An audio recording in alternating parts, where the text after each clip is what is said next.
Howdy-ho, everyone. Welcome to episode 16 of the TAPAS and Stuff Productions podcast. I have left Sweden. I'm currently at my mom's place in Denver, and assuming I keep to the schedule I've always tried to keep, and this comes out on Tuesday, the day this podcast comes out, I'll be hopping a plane to Appleton, Wisconsin, to spend the next 7 months working for my Aunt Rachel at the family restaurant. So this week I'm in a transitional sort of period in my life. This week in the Companions segment, we're covering Act 2, Scene 2. After several weeks of travel, Drizzt, Brunor, Wolfgar, and Catti-brie have reached the Kalim Desert, and just need to cross it in order to reach Kalimport. And here is where they meet Sali Dalib. Sali Dalib is a merchant appearing in the book The Halfling's Gem, which most of Act 2 is patterned after. And any sensible person adapting the Halfling's Gem to another medium would completely cut his subplot out of the story, but I am no sensible adapter. This adaptation is 5 hours long, so of course it is time for Sali Dalib. I adore the comedy of his scene, so one of the first things I knew about this adaptation was that not only he'd appear, but that he and his lisping, hunchbacked goblin assistant would get a jazzy musical number. And so, the very moment Sali Dalib appears, we get the musical number Sali Dalib Got. It's 7.5 minutes long and serves no purpose to the story, so I can guarantee all the Companions of the Dance Hall fans are going to fucking hate it, but I don't care. I love this number so much, I'm going to sing the entire thing for you right now. So they talk a bit about their plans, and the moment Catti-brie mentions that they can pay their way through the desert with the dragon horde they're carrying, Sali Dalib appears, and I envision him being like basically Tommy Wiseau in a turban. And he sings, "So what's your plan? How you gonna get through Kalimshan? You need to aid your halfling friend. Well, I can help that story end. I know you're kind, and for northerners I got something special in mind." From the other direction enters his assistant, who's basically Peter Lorre. "If you're feeling pretty lost, well, don't be so forlorn. Every minute, someone like you is born.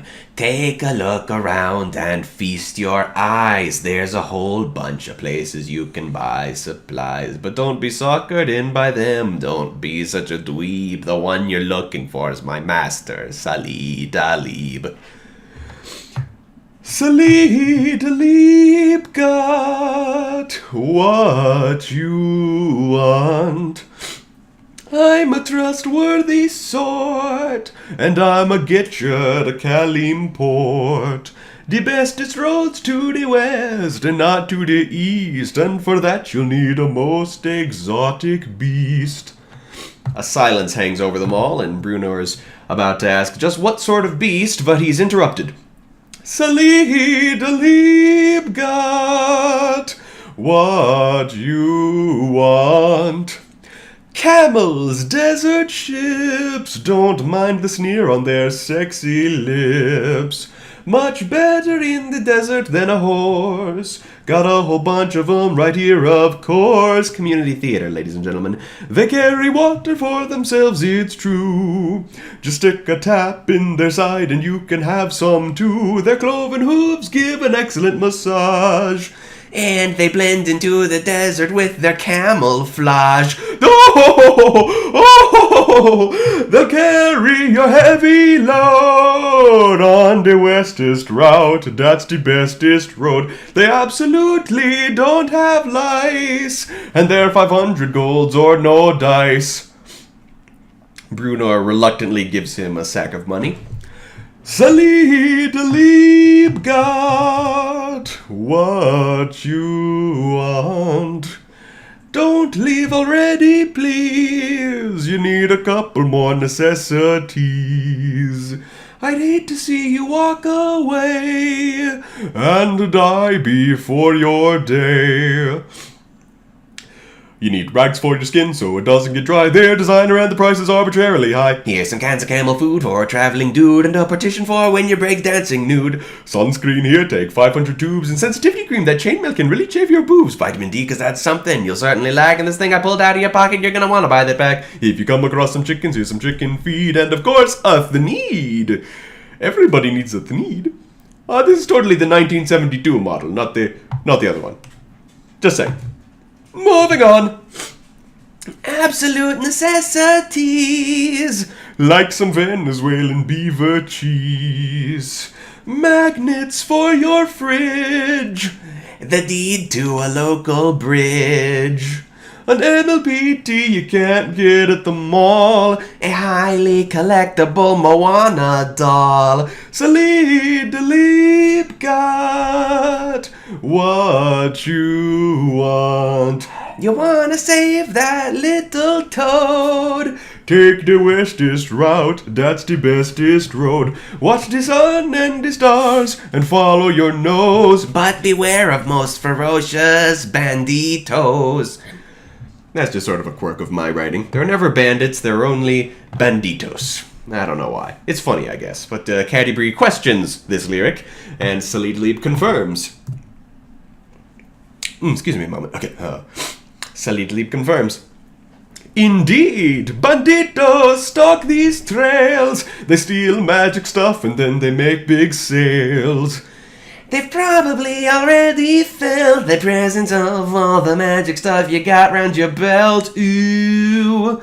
If I can sense it with my little wand, they're certain to abscond with the hammer from the blonde. They'll definitely respond to the holly sense today, so you will have to pay for things to ward them away. Oil of snake will keep them off your back. Keep it in your sack and they won't dare to attack. Every roaming pack will gladly rip out your hearts for the very best weapons ever seen in these parts.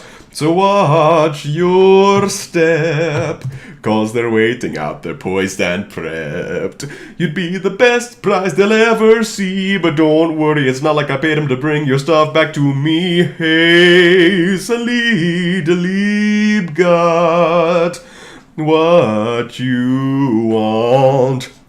Here for 10 more, take a map and ignore that part where it says we've set a trap. Yeah, Sali Dalib got what you want. And then there's a dance break. Yes, really.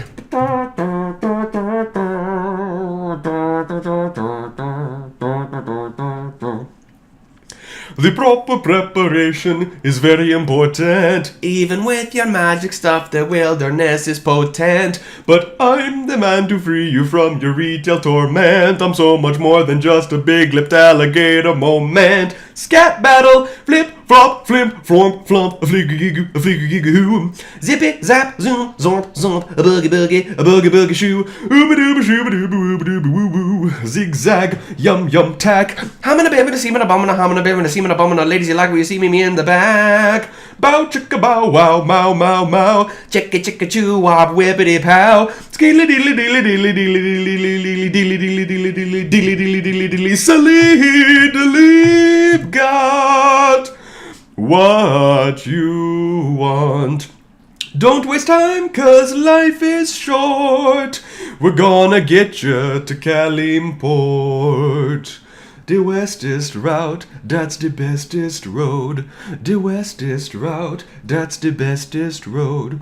The westest route, that's the bestest road. The westest route, that's the bestest road. And by this point, they've disappeared. Bruno tries to say something, but then they come back. Bum ba bum ba bum ba bum ba ba ba ba ba ba ba ba ba ba ba ba. Sali Dalib got what you want. You gotta bang this sucker out. So take the westest road, that's the bestest route. Anything you need and anything you want, it's all dead useful and the prices are hot. In all of Kalimshan, he's the one-stop shop. You can be sure that what you need, Sali Dalib got. Oh, wow, wow. So there it is. One of my pride and joys, my darling Sali Dalib got. Don't try to convince me to cut it from the show, because you can't, motherfucker. And then there's a battle scene against some banditos, but that's not nearly as interesting as the number. Excuse me, dogs are barking at something. Let me see if that's anything. Alright, that appeared to be nothing. Stop it, dogs. Okay. Today, in the Team Salmon segment, I will not be doing the jingle. Fight me. Fine, I'll do it. Salmon! I miss Natty. Okay. I'd like to talk in more depth about two things I brought up last week, those being The Eye of Argon and Grease Gum and Mud. The Eye of Argon is a fantasy novella. I've been calling it a novel, but it's only 27 pages long. Published in a fan magazine in 1970, written by a 16-year-old author named Jim Thies, who never wrote anything again and died young some decades after the story's publication. The story went down in history as one of the worst pieces of literature ever to be published.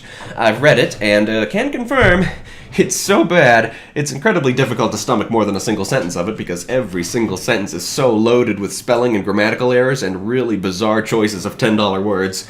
It's exhausting to slog through, but so hysterically funny to attempt to read aloud. It's also not a bad story. Terribly written, but a pretty decent example of a barbarian fantasy story, which is a genre I adore. So I'm going to summarize it for you right now, so you can experience the plot but not the writing, and maybe you'll see why I really want to make a movie out of it. Movies adapted from good things are nice and all, usually, but I think there should be more movies adapted from bad things to give the story a chance to redeem itself. So here we go, my summarization of The Eye of Argon. Chapter 1. A red-haired and green-eyed barbarian warrior named Grigner is traveling the roads of the Norogolian Empire and has gotten into a skirmish with some of the Empire's soldiers. He slaughters them all and takes one of their horses, riding his way to the town of Gorzom. In Chapter 2, Grigner arrives in Gorzom and heads to a tavern where he occupies his time with a hooker we later learn to be named Carthena. Drunken soldiers who want Carthena for themselves pick a fight with Grigner. He fights back, and this gets him arrested and dragged to the palace, where he meets Prince Agaphim and his confusingly named advisor Agafind.